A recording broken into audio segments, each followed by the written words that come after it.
is one of the games, and even though it's not the Monday night or the Sunday night game, this is the game that kind of everybody is pointing to. Take a listen to Nate Burleson from Good Morning Football.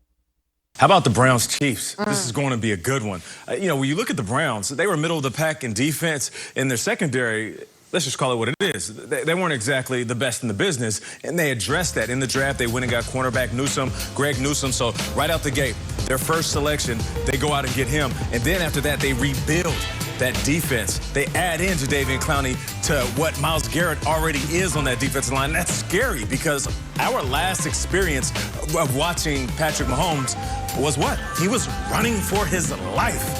So what did the Chiefs do?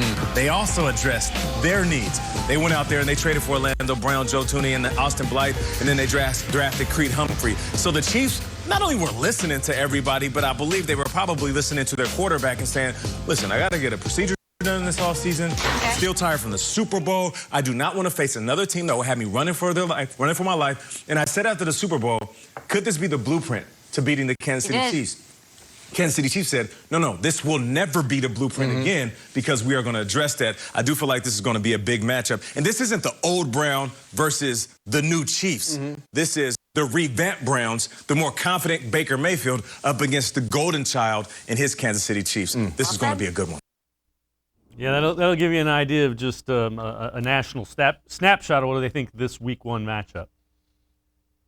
Yeah, a lot of facts there from Nate Burleson, one all-time Minnesota Viking great. So shout out Nate Burleson. I think I said 68 for the over/under there. I meant 58, and that might be a little high. But I see this game being both teams are getting into the 30s. So that's to pick that apart a little more. Nate Burleson's right. It's going to be electric. Again, a confident Baker Mayfield. That's the key word. This is going to be a completely different Baker Mayfield than we've seen, other than some high points last year. It's going to be a continuation, a sustained success for Baker Mayfield. The offense will continue to be the strength. And then one thing that won't take time to figure out is the front.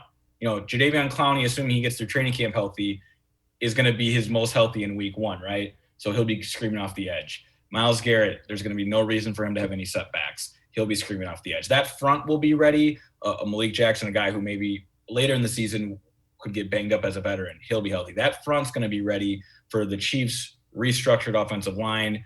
The secondary might just be a little more vanilla, but that might balance out, and these teams really might match up really well because on paper it looks good, and on the field they've already done it once.